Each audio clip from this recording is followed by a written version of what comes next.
Bharat T20 ವಿಶ್ವಕಪ್ನಲ್ಲಿ ದಾಖಲೆಯನ್ನ ಮಾಡಿದೆ. ಸತತ 2ನೇ ಸಲ ವಿಶ್ವಕಪ್ ಗೆದ್ದಿರೋದರ ಜೊತೆಗೆ 3 ಸಲ ವಿಶ್ವಕಪ್ ಗೆದ್ದಂತ ಟೀಂ ಇಂಡಿಯಾ ಈಗ ಸಂಭ್ರಮದಲ್ಲಿದೆ.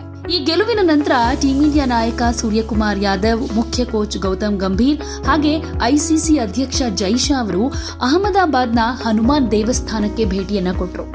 ಕೈಯಲ್ಲಿ ಟಿ20 ವಿಶ್ವಕಪ್ ಟ್ರೋಫಿಯೊಂದಿಗೆ ಸೂರ್ಯಕುಮಾರ್ ಯಾದವ್ ದೇಗುಲಕ್ಕೆ ಎಂಟ್ರಿ ಕೊಟ್ಟು ಹನುಮಾನ್ ಆಶೀರ್ವಾದವನ್ನ ಪಡೆದುಕೊಂಡ್ರು. ನರೇಂದ್ರ ಮೋದಿ ಸ್ಟೇಡಿಯಂನಲ್ಲಿ ನ್ಯೂಜಿಲೆಂಡ್ ವಿರುದ್ಧ 96 ರನ್ಗಳ ಅದ್ಭುತ ಜಯ ಸಾಧಿಸಿದ ಮೇಲೆ ಟೀಂ ಇಂಡಿಯಾ ದೇವರನ್ನ ಮರಿಲಿಲ್ಲ. ದೇವರ ಆಶೀರ್ವಾದದಿಂದ, ದೇವರ ಕೃಪೆಯಿಂದಾನೇ ನಾವು ಗೆದ್ವಿ ಅನ್ನೋ ಸಂಭ್ರಮ ಕೂಡ ಅವರಲ್ಲಿದೆ.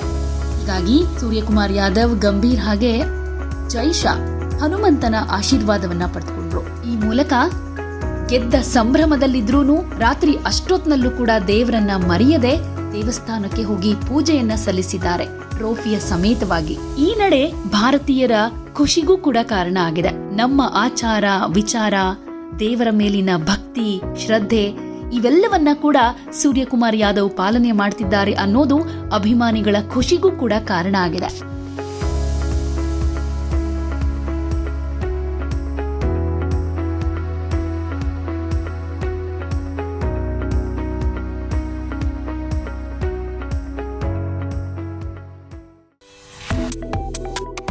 Subscribe to One India and never miss an update.